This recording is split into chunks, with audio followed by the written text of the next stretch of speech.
Hello guys, this is Paul McWhorter with TopTechBoy.com and we're here today live, 7 minutes late. Did you guys wait on me? Or did you give up and go away? Okay, well, it is one of the crazy things living in Africa. You know what happened? 1 minute before it was time to go live, I completely lost power. Everything crashed. It went down hard. And actually, I had line voltage coming into the compound, so something just went haywire. My breaker switched, and so if I look a little bit sweaty, it's because I have been running around the compound trying to get the electric grid back up. Okay, guys, do we have anyone out there? Let's see. We've got Arlo. Welcome, Arlo. We've got Sunil. Welcome, Daniel. Hey, buddy, how's it going there, Daniel? We've got some people coming in, and that's good. I'll tell you, it's a little crazy. I was panicking there because I was just getting ready to hit the go live button, and poof, everything went out. So what I am going to need you guys to do is go ahead and pour your coffee. I'm going to have a sip of coffee and try to gather my wits about me again. Okay, let's see. We've got That Tomata, welcome. X, welcome. TK, welcome. Anwar, welcome. Okay, we're getting a little bit of an audience here today. It's going to take me a second to get my composure after all of that excitement over the power going out. And then Daniel says he's going to get some water. Okay, a little bit of ice in that water, maybe a twist of lime. Just a suggestion from the old TopTechBoy.com. We've got Kenneth coming in. Robert. Oh, we got an echo. Let's see. We have an echo. Okay, let me take a quick look there. Thank you for the heads up on the echo. Oh, we got a boat there you can look at. All right, are the rest of you guys getting echo or not? Let me know what the audio sounds like. I do see only one. Okay, is it scratchy or is it echo? You guys let me know what's happening on the audio.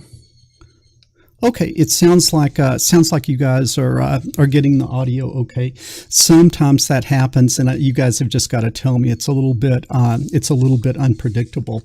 But man, all right, we've got some guys coming in. Rough start, but it does promise to be a great show. Hopefully, you guys have your coffee poured. Okay, I'm hearing some people say that it is scratchy. Okay, is it scratchy? We must have excellent.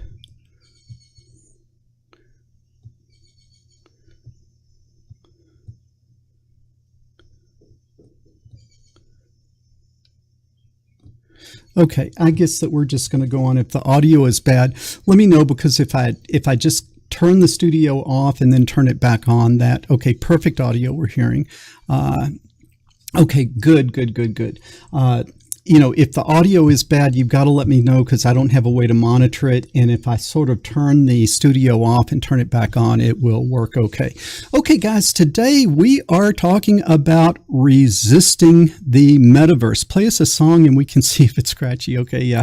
Unfortunately, it's very hard to play songs on YouTube live events, because there's all types of very onerous copyright requirements. But wouldn't it be fun to have a little music to kick these things off? Maybe I'll try to figure that out one of these days. Yes, Daniel, we are talking about resist the metaverse. We are talking about resist the metaverse. And a lot of times, I say that kind of joking around on some of my videos, resist the metaverse. But then, some people say, well, what is the metaverse? Then other people say, why should we resist the metaverse? And then some people just think I'm joking. But actually, I think it's a very, very serious topic. And that's what I want to talk to you guys about today.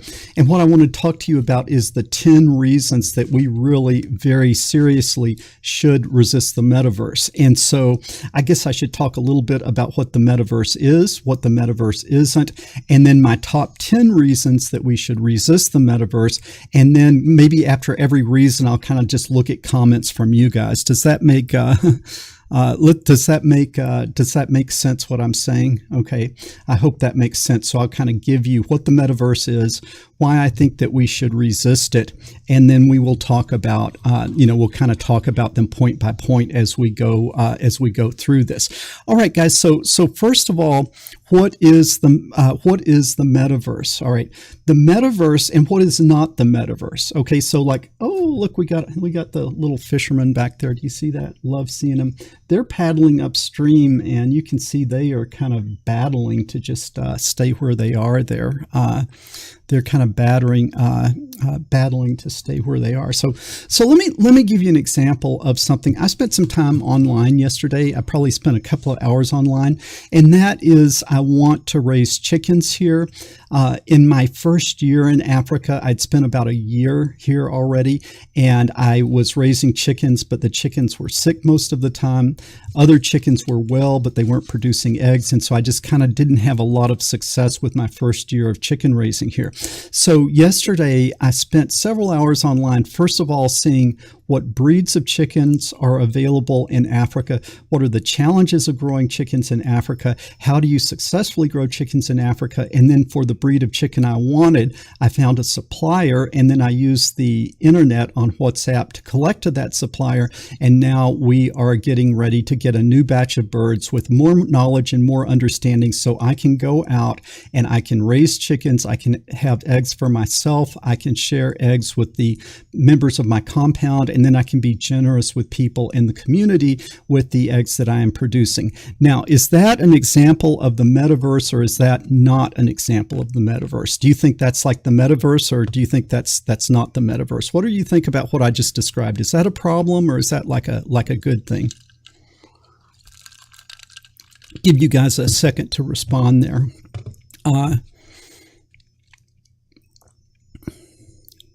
Okay, yeah, chickens? No. Okay, yeah, Vaughn, you're right. That's reality. Okay, raising chickens is something that's real. So my goal is a goal in the real world. The goal is for me to go outside, for me to have chickens in the real world, for me to benefit in the real world from the eggs that I'm growing, and then for me to interact with real people in the real world with the eggs I have. Now, the internet is a tool that will help me accomplish goals in the real world. Okay, real chickens are a great thing, Carl says. Yes, that's a good thing. Okay, everyone sees that that is a good thing. All right, why is that a good thing? Because the goal, the objective, is a real objective in the real world. Okay, let's look at you guys. Okay, what are you doing? You are tuning in this morning, or you are taking lessons on something like the Raspberry Pi, or you're taking lessons on something like the Arduino, and then based on that, you sit there and you learn to write code, you learn to build circuits, you learn to make things, you also learn to troubleshoot. So like if your printer or television stop working, you kind of have the mindset of an engineer to go in and start doing troubleshooting, debugging, and things like that. So going to YouTube and watching top tech videos, is that an example of this creepy metaverse thing, or is that an example of using the internet as a tool to help you accomplish things in the real world? Okay, let's see. There's a little bit of a lag, so I got to give you guys a chance to answer that question. Okay. Is it a bad thing to watch top tech? No, it's not meta. The top tech boy videos are not the metaverse. I'm a real person. You see my face here. It's not an avatar. You see my face. I know you. I know what you're doing. And yeah, we're on different parts of the world, but this internet allows us to connect to each other. It allows real people to connect to each other, and then you can go away and you can learn things. You can learn things in, that help you accomplish your own goals in the real world. So we are real people who are interacting with each other in a meaningful way, and you are coming away with skills that allow you to accomplish goals in the real world, and I'm making friends, and I'm having what, even though we're not in the same room, there are all the aspects of real friendship. Okay, What is the metaverse?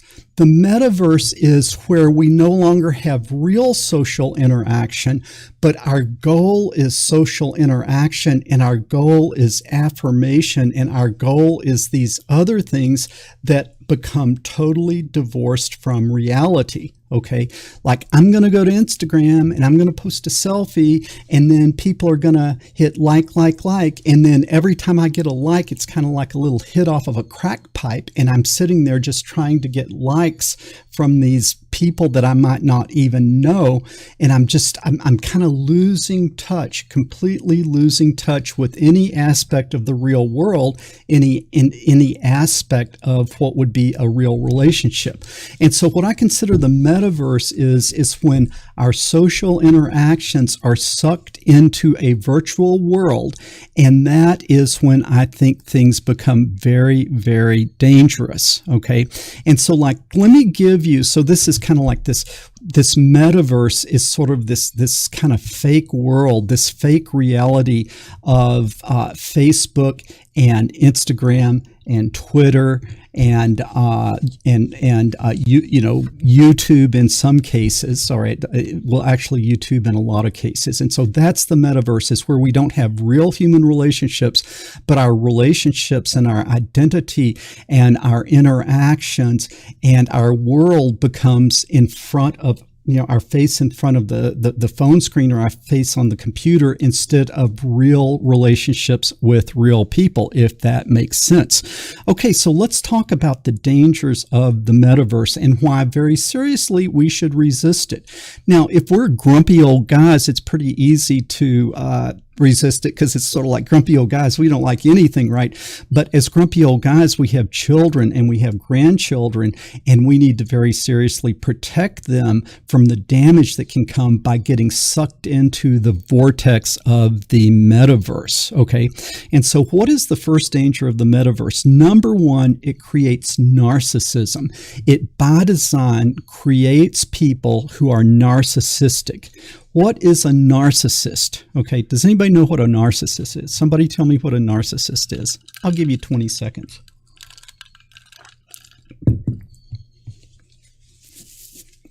Okay, let's see what you guys are saying. What is a narcissist? They're obsessed with themselves. Yes, that's very good, Robert. Self-love, that's good.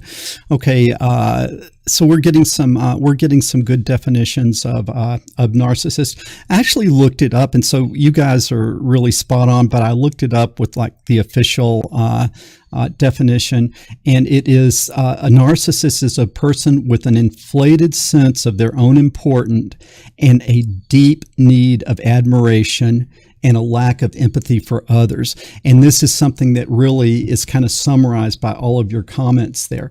And the metaverse creates narcissists, and particularly, I think, in young women, and this selfie business, okay, this selfie business with young women. And what you see is like these young women, take a selfie, put it up, and then just hit reload. And every time they get a like, and there's scientific study that shows this, every time this young lady gets a like on an Instagram or on a Facebook selfie, it's like a little release of dopamine, or you get these endorphins, that you get this little hit in your brain that's a little bit like taking a hit off of a crack pipe, okay? And so what they do is they get this little dopamine release, and then they become addicted to that, and they're just sitting there, reload. Okay, that picture's kind of gotten old, got to do another selfie, reload. Now what happens is people kind of get tired of that same person and that same selfie 50 times. And so then that person has to do something a little bit more provocative to still get the likes and to still get the likes. Okay. Now it's not just young women. Then what you start seeing is, like, if I'm on Facebook, you see these, and I'll get to men in a minute, right? I'm not picking on women. We're talking about men, we're talking about women, and then we'll talk about men, because it's the same thing, but the mechanism is just a little bit different. Then you get these women that are like over 40, 50, and they're putting selfies on like every 5 selfies a day. It's like, you're a great person, I love you, but I don't need to see your face 5 times a day. You're over 40, getting a little sad, it's just like what are you doing here? What are you thinking with this? And so there is a creation of narcissism where people just begin, a large focus of their life is to sit and get that little endorphin rush that happens when someone likes your face or when someone gives you positive affirmation, because you think you're beautiful, you think you're wonderful, and you really, really need someone else to say that you're wonderful. And you're so busy being wonderful and having people tell you that you're wonderful, you lose any sense of empathy or, real relationship with other people. And so I think the sort of women aspect of narcissism comes from, how I look, what my face is. Now the men, I think the men are more susceptible to something like Twitter. And for us, our little endorphin rush, it doesn't come from someone liking our face. We don't care so much about that, but we want power and prestige. And so I think we are a little bit more vulnerable to this narcissism on something like Twitter, where I say something or I express an opinion, and how many people share it, how many important people affirm it, and then how wide is my reach. You see, so our narcissism as men, I think, is more associated with our power and our reach and our influence, and for women, it's a little bit more associated with looks and affirmation about beauty or things like that. And so, if that is sort of like our natural weakness as men or women, and then we have something like Facebook or Twitter, it's like handing someone a crack pipe. It really is. And people get addicted to this. And what you see is just selfies and selfies and selfies and power and influence, power, influence, power, influence. And that's a bad thing. What do you think? Am I crazy? Okay. I haven't been able to watch the comments. And so it's kind of like, I'm going to get your reaction. Does Facebook and Twitter create narcissists? And I should add TikTok. Does that create narcissism? Is that a bad thing? Looking for feedback on this. Does this create narcissism? Is this a bad thing? Social media is the start of it all. Yeah, social media, I think, starts it. Okay, we've got a yes. Okay, yeah, but you see, I'm not the metaverse. I teach in the real world. Yes, absolutely. Okay. Yeah. Okay. Yes, we're getting a lot of yes. Okay, so Brian agrees. Yeah. Okay, so I think people are maybe seeing this, but again, people said, "Well, I like your videos." Yeah, but what am I? I am a person of technical competence. I teach real people in the real world, like I was a teacher in front of real people in the real world, and then I realized I could positively impact a larger span of influence by teaching on the internet. I can have more students. I can do more good by using the internet. In that case, the internet is a tool that I use in order to positively impact people. It's not like I'm sitting there hitting reload, trying to get people to like my selfie. So I think those are two definitely different things. The people that are offering this up are not doing it out of the kindness of their heart. Okay, so it creates idiots. That's a pretty funny one. Okay, we're getting some good comments there. Okay, so it seems like you guys, for the most part, agree that social media and the metaverse creates narcissism. Okay, number 9 problem that I see with the metaverse is it really celebrates celebrity over competency or character. Okay. And so back in the old days in the real world, if you wanted to have social standing among your circle of influence, you needed to have competency and you needed to have character. Like, what is competency? I can fix a lawnmower. Okay, what is character? If you bring me my lawnmower, if you bring me your broken lawnmower, I will fix it and I will charge you a fair price. I have competency, I have character, and my social standing increases because of my competency and my character. Okay, but if you think of the metaverse, Who socially is at the top of the hierarchy? Something like the Kardashians, who have no competency, no character, and all they have is celebrity. And then what we do is we celebrate celebrity. Celebrity is the thing that gets us to the top of the social order. And so as a young lady or as a young man, what do I seek? I seek celebrity. And I don't think about character, and I don't think about competency. Okay, so tell me, do you agree with that? Does the social media, TikTok, Facebook, Twitter, does that tend to focus people on increasing their celebrity, or does it focus people on increasing their competency and character? And is that a good thing or a bad thing? Let's get some feedback from you guys.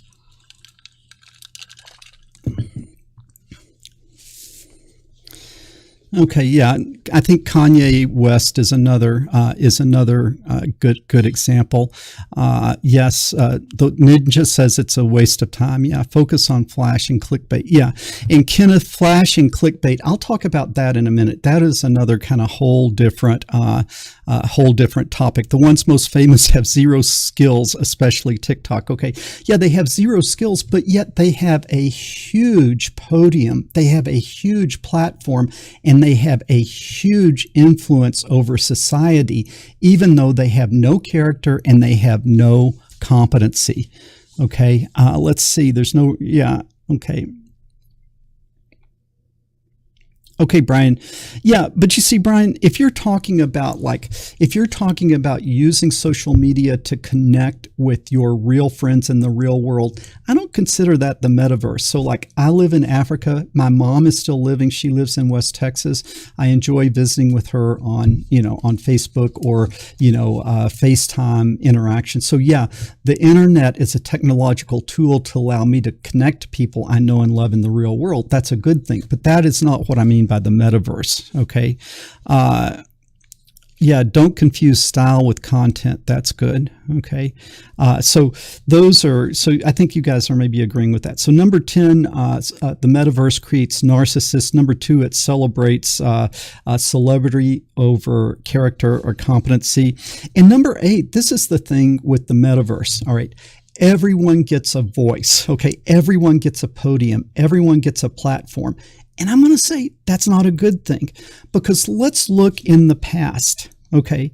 In the past, if I wanted to stand in a pulpit and, say something about a religious topic or a topic of faith, there would be little things required, like, maybe going to seminary, or maybe actually reading the books that you're talking about, or even like in an opinion on philosophy or religion or science or math.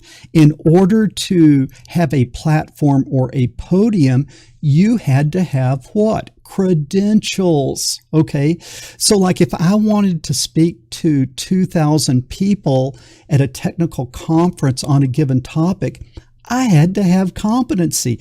I had to go to college. I had to learn the math. I had to learn the physics. I had to demonstrate that I could do it. I had to do good work. I had to publish, and I'd have to do all these things. And then one day I'm invited to Oslo or somewhere to give the keynote speech in front of 2,000 people. Why?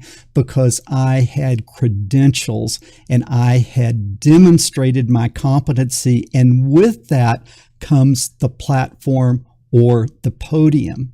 Okay. With social media, with the metaverse, everybody's got a platform. Okay. I can give my opinion about this, about philosophy, about science, about math, about, matters of faith. And it's just like everybody has a voice, and there's no filtering in which voices move to the top. 3 types of voices move to the top, and they are not based on credentials.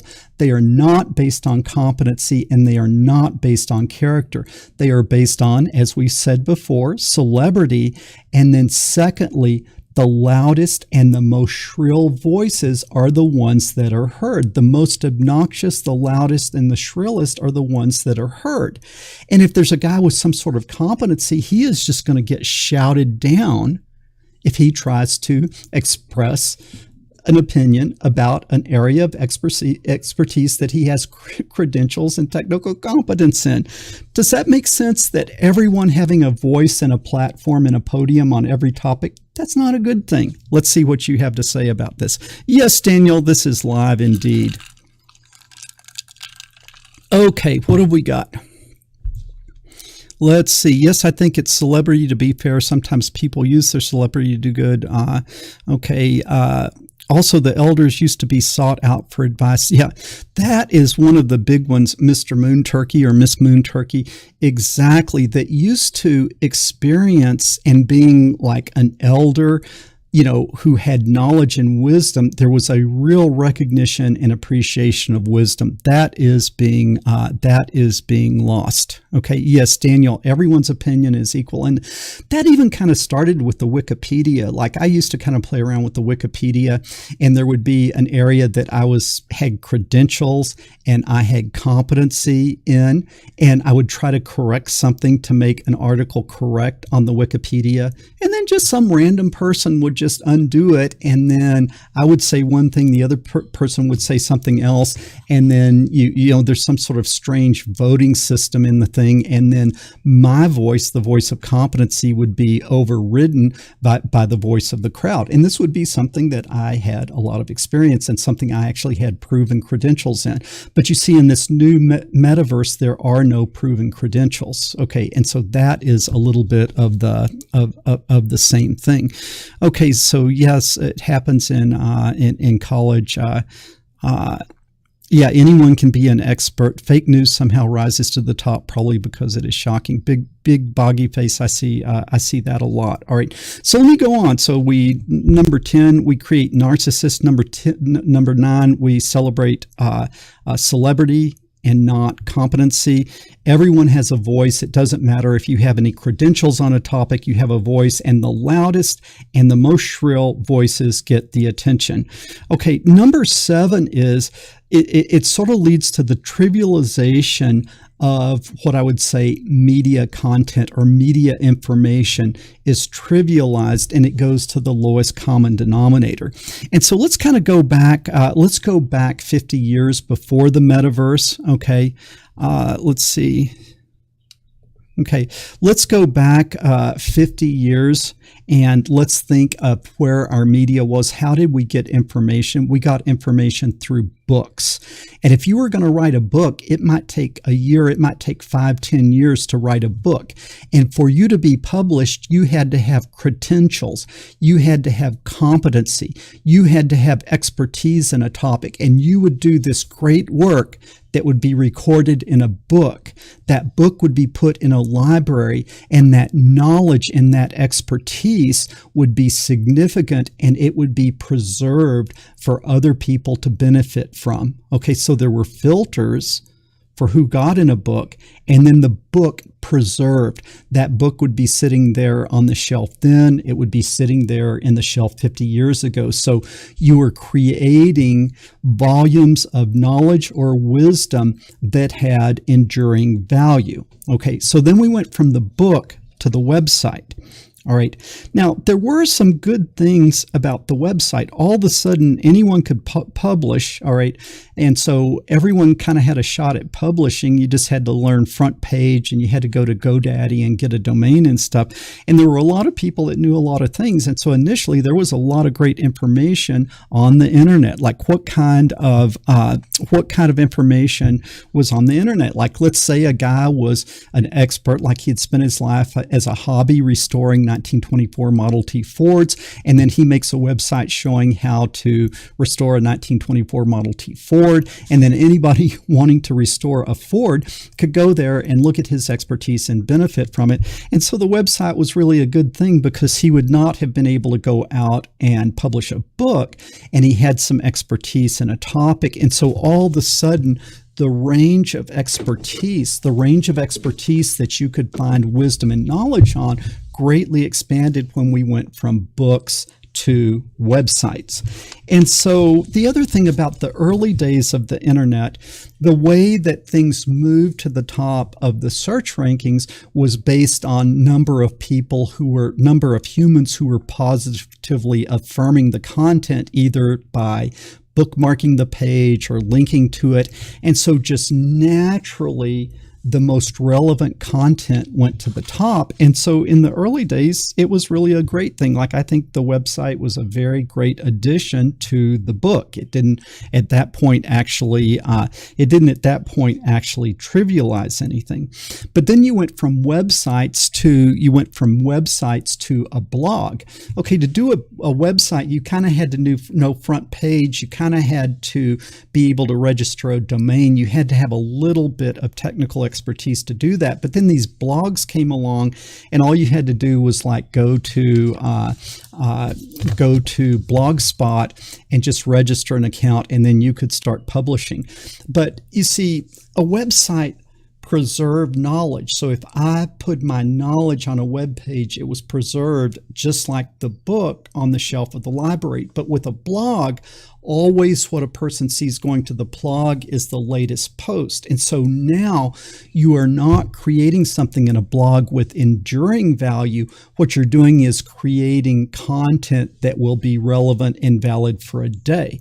And if your content's only going to be relevant and valid for a day, then you don't put the effort in it, and your blog post is a lot more trivial than what your website was, and then nothing compared to what it would be in having a book. So do you see how we are trivializing our media and trivializing our knowledge content because we're creating systems that have such short shelf lives? We go from a book, which endures for hundreds of years, to a website, which kind of comes and goes, to a blog, which is good for one day. And then we go to Facebook, okay? And then on Facebook, it is not just that, like on a book, you maybe have 500 pages, your website is 100 pages, your blog, you write things in one page, and now we go to Facebook and you write one paragraph, and that paragraph has a lifespan, maybe a couple of hours, and then it gets buried.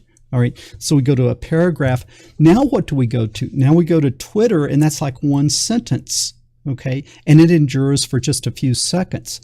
And then we even further trivialize because we go to TikTok, and there's no words at all. There's just some face or behind in front of a camera, and you have our content, our knowledge, our expertise reduced down to someone shaking their behind for 7 seconds in front of, in front of a camera. Okay. So how do we get from book to that? Do you see? The metaverse, social media trivializes our knowledge base and our expertise and where our eyes are and what our focus is on. What do you think about that? Let's see. I'm going to take a few minutes to look at the comments, and then TikTok is all noise, no signal. That is correct. Okay. I'm looking for some comments. Okay. You guys know, no politics on here. Okay. No politics on here, right? We're talking about something serious, and you guys are trying to start a debate on politics, which I'm not going to let happen here.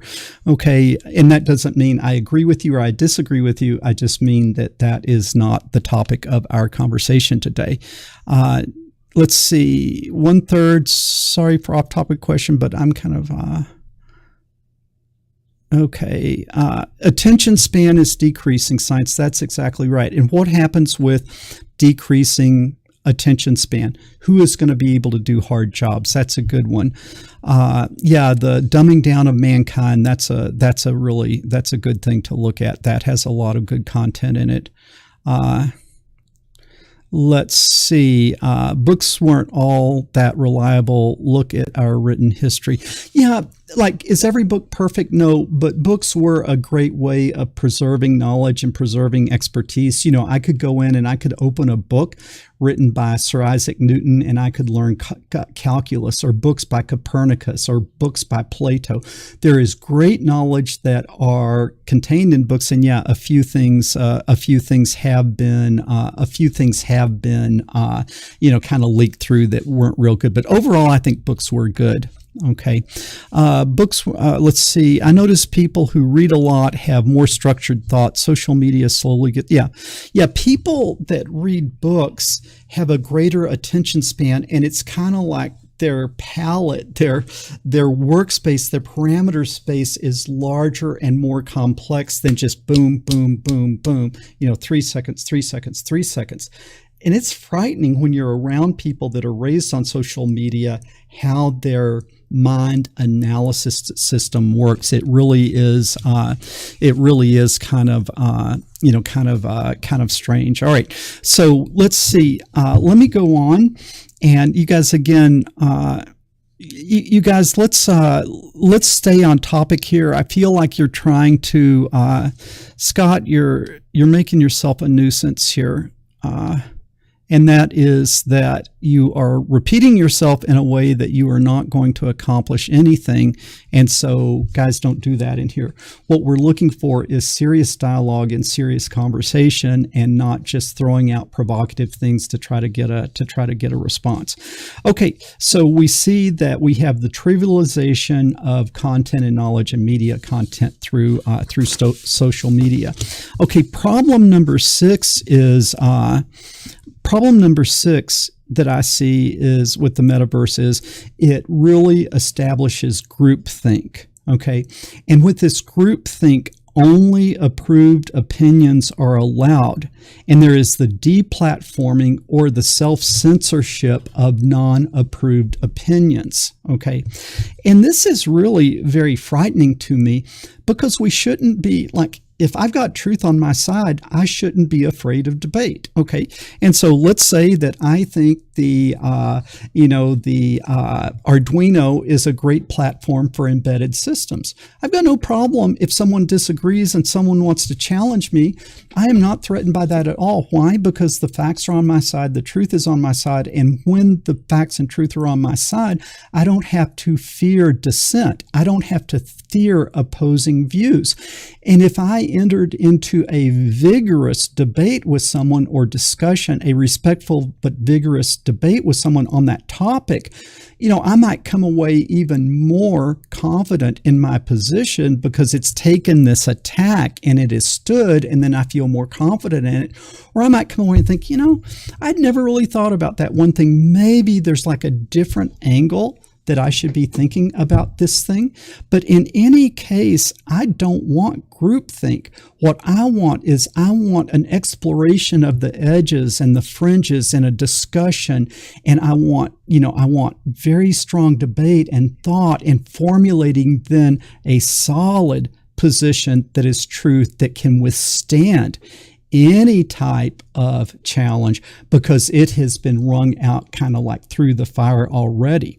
But if we think of things that have kind of happened in the last few years related to, let's say, and guys, I'm going to list topics, but I'm not going to take a position on them. I'm not saying I'm on this side or that side, but I'm just saying these are positions that have led to groupthink, and opposing or non-approved positions are simply not tolerated and simply not allowed. They will get you deplatformed, or even if you're not deplatformed, you begin to self-censor because you're afraid of being deplatformed, or you're afraid of sort of mob attacks on you. Okay, one is the topic of medical mandates. Medical mandates are not a topic that we are allowed to discuss, have a conversation, look at opposing views, explore, look at the fringes, look at the edges, look at the center, and sit there and go through these and come up with, conclusions that can withstand attack. Because it's just put out there, this is the position and this is the only one that's accepted. And if you don't have that, then you're called this name, called this name, called this name. Okay, that's not how you get to the best solution. That's not how you get to truth, is to just have it put out there, stamp it as official, and then everybody else better shut up. Another one would be kind of like the present war that we have going on. I'm not taking a side. Okay, I'm not taking a side, but I'm saying there's an acceptable side and there's not an acceptable side. And even not taking a side is being put on you're not on the acceptable side. And it's interesting, I'm involved in publishing on various platforms. And I've got this, and even though I never talk about the topic, I got this very strongly worded letter from one of the media platforms telling me that you would be deplatformed if you did anything that was misinformation. And misinformation was basically any opinion or any data or any facts that didn't line up with what the official view was. This equals good. This equals bad. There's clearly good. There's clearly bad. There's no discussion. There's no in between. There's no nuance. Okay. It's all in the nuance, but the nuance is removed and you can only this or you are deplatformed.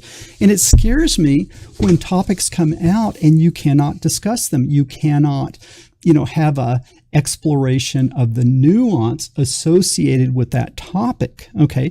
You could also look at something like, Palestine, Israel, that topic. There's an acceptable line. We can't look at the nuance of what is a very, very difficult problem, a very big challenge. We can't look at the nuance and the subtlety of that problem because there is there's the approved position and nothing else is accepted on that. And a lot of these things are stamped with science.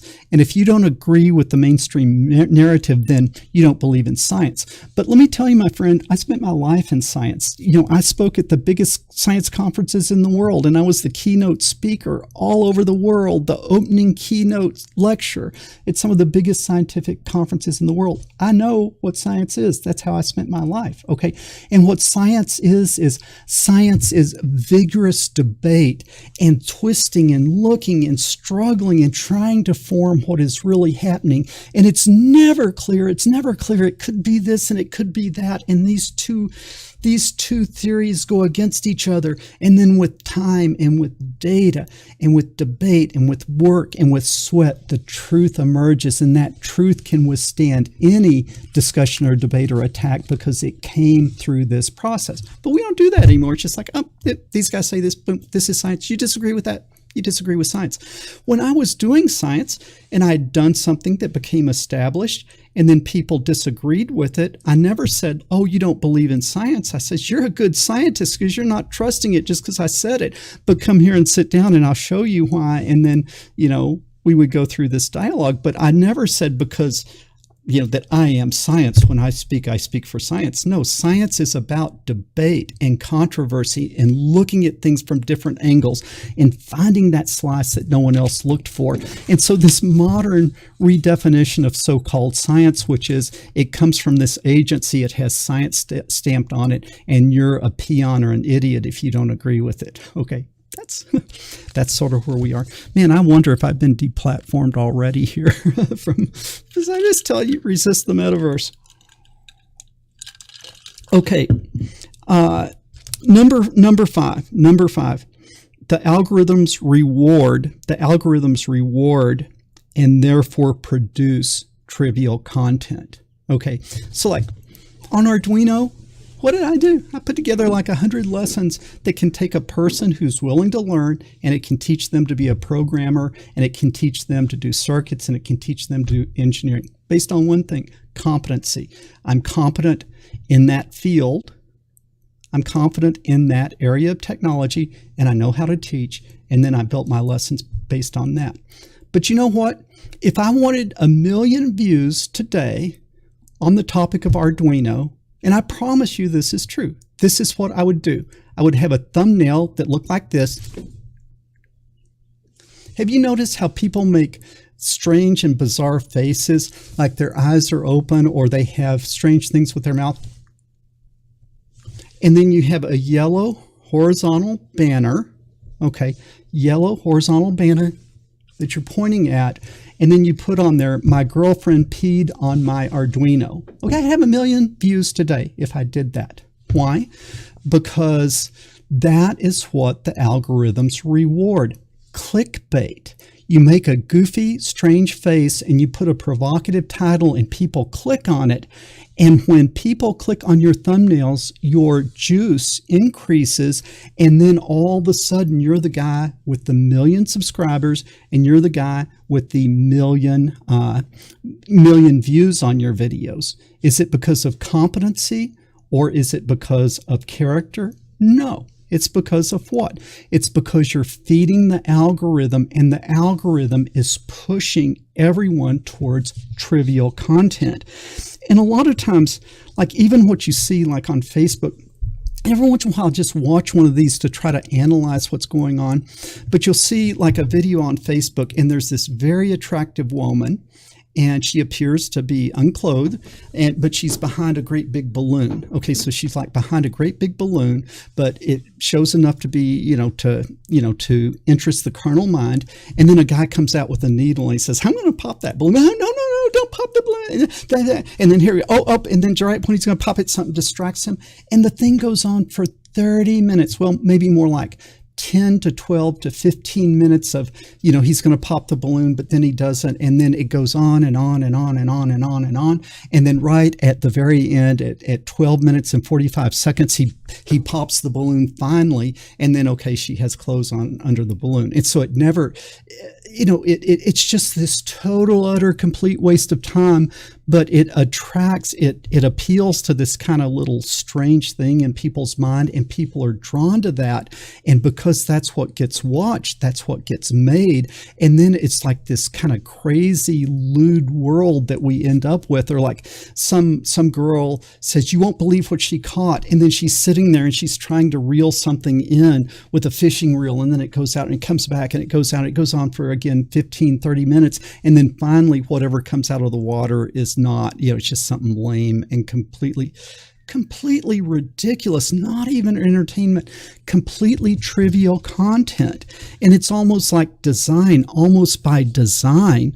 What is happening almost by design is the algorithms are rewarding and therefore causing to be generated not wisdom-based content, not knowledge-based content, not competency-based content, not character-based content, but what? This kind of lewd, carnal, trivial, complete waste of time content. Just calling it like I see it. Okay.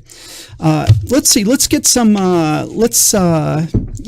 Moon Turkey. You won't believe what happens next. That's classic. It works. It's like you put something on here, I poured Coca-Cola on my Arduino. You won't believe what happens next. And then I make a 12-minute video and I get 1 million views. Really, really, really. Yeah, clickbait is not good.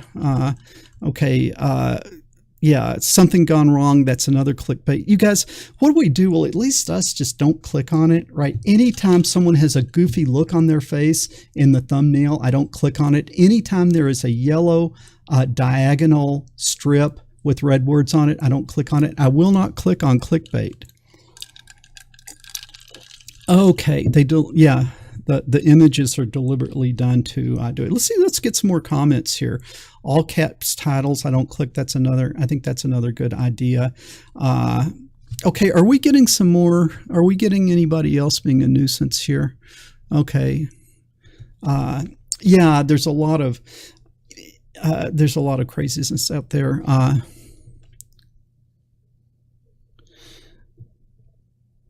I don't understand what you're saying, Jim. I've made clear the difference between the metaverse and what we're doing here. Okay, let's see. Okay, Scott, you're just trolling people here. So Scott went bye-bye, and it's not that I say I agree or disagree with Scott. It's just he's a nuisance. Whether I agree with him or not agree with him, he made himself a nuisance. Okay. Some are legit, but they are forced to use clickbait. Well, no, you're not forced to use clickbait. You look through all my videos. You show me one with a title or a thumbnail that's clickbait. Okay, I will not use clickbait. That's why I have 270,000 subscribers and not 1 million subscribers, because I got them through the slow, hard, arduous path of producing content that people actually benefit from. But that is a tough way of doing it. Okay, I pretty much, anytime I do social media, I stop and I ask myself, or anytime I sit down at the computer, I think, am I doing this for my ego, or am I doing this to benefit a real goal that I have in the real world that will tangibly benefit me and tangibly benefit other people? And if it's not for that, I don't do it. Okay, so I always ask myself, I'm very deliberate and mindful. Anytime I sit down on social media, or anytime I sit down at the computer, or anytime I sit down on YouTube, that is what I'm mindful of. Is this pushing me towards a tangible goal that will benefit me, my family, those around me, and those in my community? Or is this just me, looking for a little hit off of the crack pipe? Okay.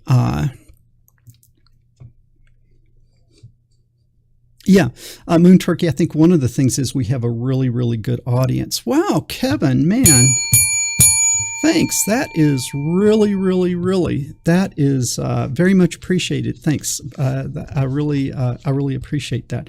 Yeah, and the nice thing about doing it the hard way, the way I've done it, is I have a really, really good audience.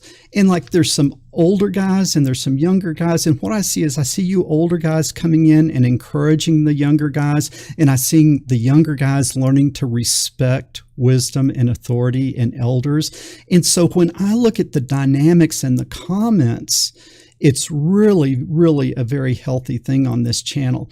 And that's why I moderate every single comment on this channel. So like if somebody comes in and says, oh, how do I flash an SD card on the Raspberry Pi? And I just showed how to do it in the video. And then somebody responds to that comment and says, Google is your friend, idiot, or something like that.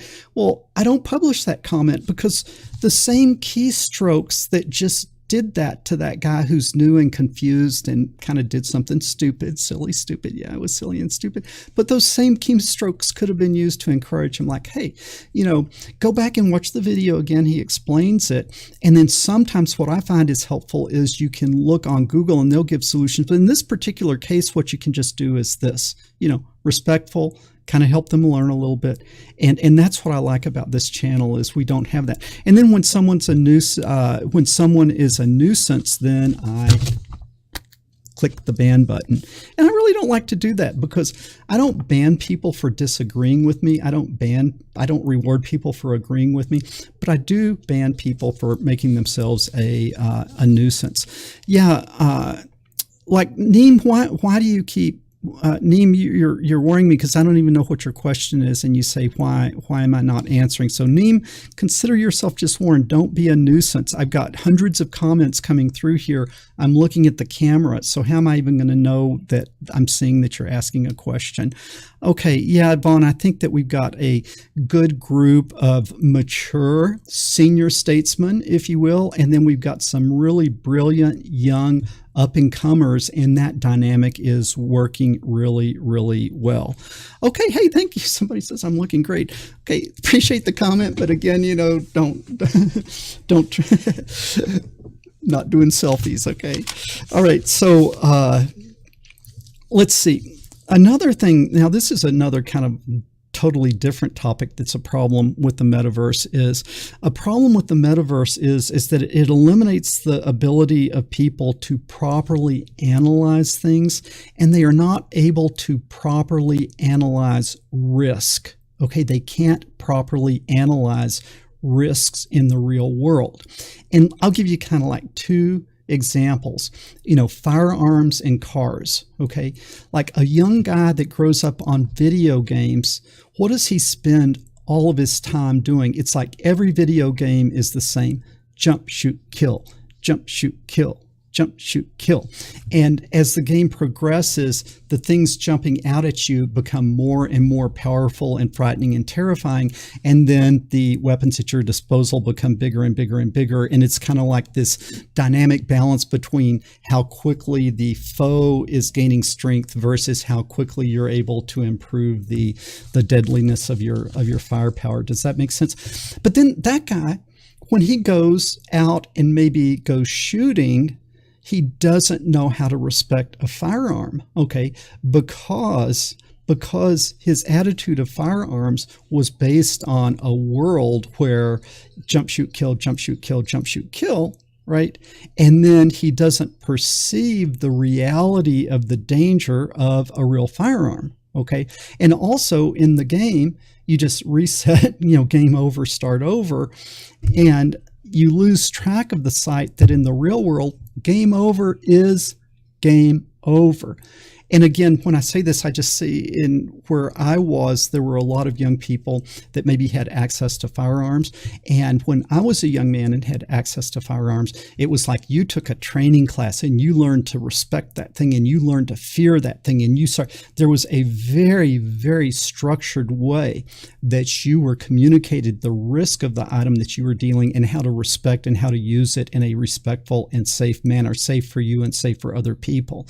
Okay, I'm not trying to start a gun debate here. It's just this is an example of not being able to assess the risk associated with things. But then as I was teaching, I'd see these kids that were brought up on video games, and unfortunately there was like a really horrible accident that involved a fatality because there was not a respect for the firearm because the young people have been brought up on video games. Exactly the same thing with cars, Gone in 60 seconds or these race things and all of these race games. It's like game over, start a new game. Man, when you get in a real car, game over is game over. And so you don't understand the risk associated with real world activities because you are wired and programmed for this game over, start again, game over, start again. You lose any sense of risk. Now, there's also the sense of, so there's like no fear where there should be fear. And then the other side of it is fear where there should not be fear. And if you grow up in a basement on video games and social media in this metaverse, and then you have to go out in the real world and do something like stand up in front of a meeting at your job and give a PowerPoint presentation, you are terrified beyond belief because you have not developed the social skills and the expertise and the thinking, the brain orientation to clearly communicate something to a group of real people in the real world.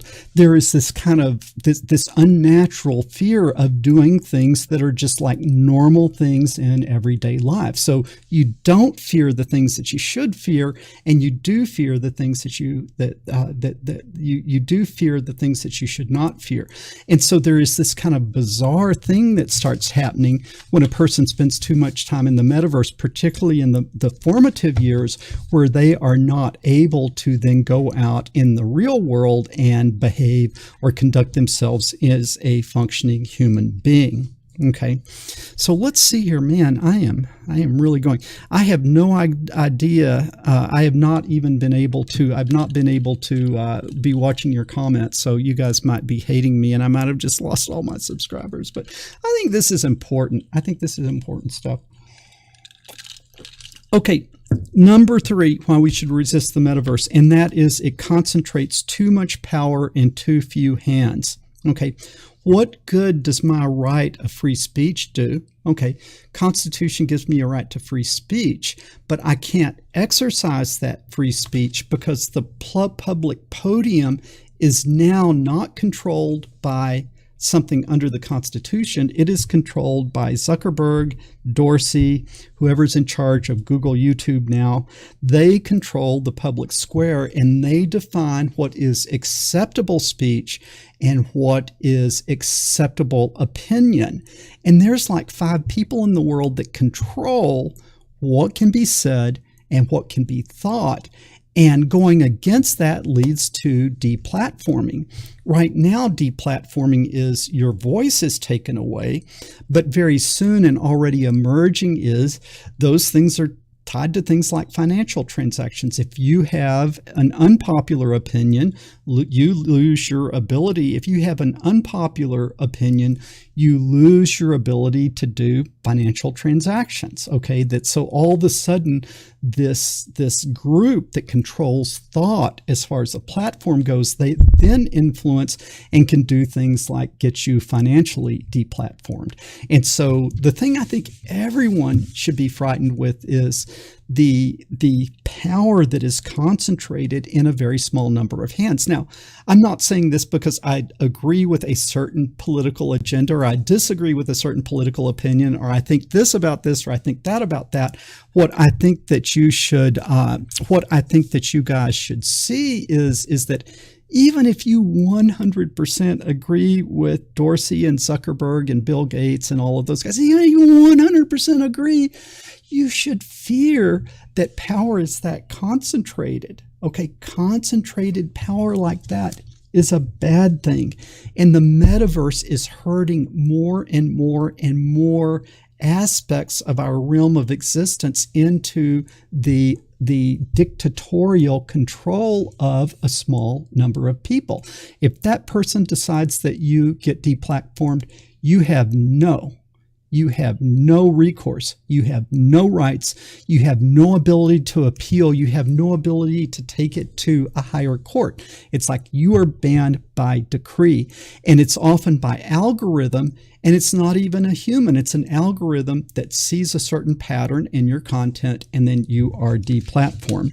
Okay, so that is number 3. Number 2 is it squashes independent thought and it trains us to conform. Okay, because it's so easy to silence a voice, then we are taught not to think but to conform. All right, and you see, I think the things around the fringe are the real interesting things. Okay, so I'll tell you something crazy, and everyone's going to 100% agree that this is crazy. Okay, there's people out there that think the world is flat, right? That's crazy. Okay, but I don't fear them, and in fact, I look at it and think, well, isn't that interesting? What if we've been lied to all this time, and it's all like a big conspiracy? I think, okay, well, why do I believe what I believe? I believe the Earth is a globe. Why do I believe that? Well, because I live on one part of the world. My mom lives on another, and like when I call her and I trust her, she's not lying to me. When I call her, it's dark where I am and it's light where she is, and then I can call her at a certain time and it starts getting light here as it's getting dark there, and then you kind of look at that number of hours and you kind of say, well, really seems like the Earth has to be round, because I've talked to her enough times between light and dark, and not only does it have to be round, it's kind of like it's sort of got to be like kind of like the size that they're telling me. And then I look up at the moon and the phases of the moon, and yeah, I am seeing the moon's own shadow on itself as it's going around. So certainly I'm really, really sure the moon is round. And then it's sort of like, okay, if everything else is round, it really seems like the Earth is round. And then we did some high altitude ballooning once where we sent cameras to 135,000 feet and took pictures, and they came back, and I saw with my own pictures that I saw the curvature of the Earth, and I saw the kind of blue line of the atmosphere. And so yeah, I really believe that the Earth is round. But you see, I think it's wrong to say silence those people, because when truth is on our side, we don't have to fear the dissenting voices. And then sometimes, not in the flat earth things, but sometimes it's out here, this material on the fringe is where the real breakthrough comes from. It's from that one guy who looks at the problem differently is where the solution comes that changes the world. And when we squash anything that is not the mainstream opinion, then we completely crush innovation. So the metaverse, though, is really training us to conform and is removing our ability to do independent thought and critical thinking. Okay, does that make sense? All right, so let's go on, and I've got one more here, and that is number 1. The number 1 problem with the metaverse is that really young people are losing their ability to have a real relationship. Real relationships, the ability to have a real relationship in the real world is lost. And I even saw this the last few years of teaching. And in the last few years of teaching, what I just saw was this isolation between students. Students weren't interacting in the way that I would consider like normal social interaction. And so I wanted to kind of build normal social interaction. So some of the students that seemed to be enjoying my class, I invite them, hey, you guys bring your lunch, come in, have lunch. Let's have lunch together in my room. We'll sit around, talk about cool stuff. And so, yeah, they responded, they came in. But what I noticed is the students who were technically friends would sit around the table, and every one of the students would have, I don't have my phone with me, but pretend this is my phone. They would have their phone in their face, and they're eating lunch like this, and swipe, swipe, swipe, 3 seconds of swipe, and then they would hit one that's funny. And they would show it to the guy next to them. They wouldn't look at the guy next to them. They would look at their screen, and the extent of their social interaction was to take their phone in front of their face and put the phone in the face of the guy next to him. And then he would go, ha, ha, ha. And it would be swipe, swipe, swipe, ha, ha, ha, ha, ha, ha. Something's wrong with that. Attention span of 3 seconds. You can't even look at the person and say, wow, I saw something interesting or neat here. Let me show you this thing. I need to do a tiny bit of Windows management here if you'll give me just a second. I've got a little there. Okay. Yeah, that was the social interaction. Also, like, when I was a young man, you're interested in young ladies, and maybe you'd like to say hello to a young lady or something. So you get up, what did you have to do? You'd have to brush your teeth, and you have to comb your hair. You'd have to get a shirt. Shirt needs to be clean, needs to match your pants. And you go up and you kind of think about, what am I going to say? How am I going to do this? It's just this real strange thing. Women are so hard to understand. It's like, okay. So then I would go up to the young lady and say, oh, hi, Donna. And she'd say, oh, hi, how are you doing? Give me a little pat on the back. It's like, kabam, boom. I got it. I was able to pull off a successful social interaction with a young lady. Wow. And then maybe someday, if I did things just right, maybe she'd come and she'd sit with me at lunch, and then we would have a conversation. And there would be this strange dance where a real human relationship would develop. And oh man, so easy to blow it as a young man. So many different ways it can go wrong, and you do it just right, and you get the reward of a little attention and a little quality time there sitting, enjoying the meal. Okay. But now the young man, he doesn't have to get up and brush his teeth. He doesn't have to comb his hair. He just goes to a certain class of websites, and you know what they are. And there are females there that don't exist in the real world, and they are doing things that women in the real world don't do. And he can have all of that he wants, and he can just totally get sucked in to that virtual world. And there's no need to go talk to a real young lady, because what's happening over here in this metaverse is so much more graphic and so much more than, me going up and getting a little high from the girl and having her have lunch with me. And because of that, then anything that would be offered in a real relationship with a real woman cannot even come close to this fictitious stuff over here. And plus, this over here is really hard and takes a lot of work. And this is just like you sit down and it's the most gorgeous woman in the world, okay. And so all of a sudden, young men don't have any interest or ability to develop a real relationship. Okay. And you could probably come up with analogies for the women as well. But it's like, our younger generation that are raised on the metaverse, it's phone in the face. And then particularly young men, what I would see is they have to interact in the real world, at least for now, to go to school. And so they got to at least get dressed. They got to at least get dressed to go to school. But then in the evening, and particularly on the weekend, they would just get sucked into the vortex of the metaverse. They would order 3 pizzas, and then they would have a 24-pack of Red Bull, and then probably some were, involved in some sort of,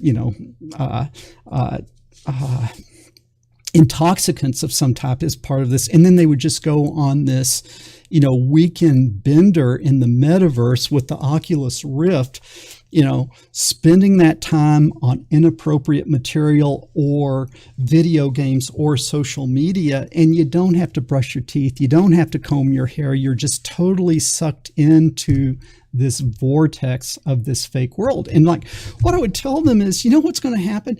The next step is you're not going to order a pizza and be eating cold pizza all weekend. What you're going to do is the next thing they're going to have is just this tube that goes down your throat. And then you're going to have this pack on your side with a pump that is this pink slime, but then it's going to taste great. And then you're going to have this virtual experience where you think you're eating a real meal, and you're just never going to come out of it. You're just going to get sucked into the metaverse, and you are never going to escape. 10 reasons, my friend, that we should resist the metaverse. Okay, now I'm going to actually look at your comments. I'm kind of afraid to think what's been going on when I have been talking all of this, but let's just kind of sum it up. Tell me, am I crazy, like a grumpy old man that's crazy, or is this kind of like maybe something we really should resist? Is this maybe something we really should resist? Yeah, Ready Player One, I saw that one. Let's see, give me some feedback. Am I just a grumpy, crazy old man, or maybe am I onto something? Red thinks it's right. Okay, good guys, you have been well behaved. I should have had some moderators because I think there was a little stuff going on when I wasn't watching. Okay. Okay, Ron Hill thinks I'm crazy. That's fine. Yeah, okay. A lot of excellent points. Okay, the Oasis is very alluring. Yeah, it's very easy to get sucked into this thing. Let's see. So some streamers agree with me. That's interesting. Okay, so Opal says I'm not crazy. Yeah, I don't like virtual classes either. I mean, I much prefer teaching in the real world. I much prefer teaching in the real world. Okay, somebody's asking, well, what do you do with your kids? Number one, I would never, ever let my child have a smartphone. Okay, it is just too much of a temptation, particularly young men. Young men have issues with hormones, and you hand them a full-featured data plan and a big bright screen smartphone, man, you got problems. I'm telling you, okay, that is a recipe for a disaster. My children are grown, but my grandchildren, I would never just give them untethered access to the metaverse. My granddaughter did get an iPad. The iPad does not have internet. And what we do is we download certain applications that will facilitate her, in addition to our one-on-one time with her teaching, facilitate practicing skills like math and writing and things like that. So yeah, there's a place for technology, but I would never give a young person untethered access to the metaverse. Just would not do it. Okay. All right, guys, I have really gone long this time, and I did not mean to go long. And guys, I have not been able to see all of your comments here, but what I would love is I would love to see, I haven't been able to keep track of the chat, and there's been a lot of stuff going on in the chat. I'd love you to leave your opinion and leave comments in the comment section, because I've kind of really thrown a lot of stuff out here. I want to hear, am I crazy? All right, let me know. Am I crazy in this stuff that I am talking about, or does it sort of make sense? I have no idea what you guys might have been watching as far as the river goes back here. I don't know if we had some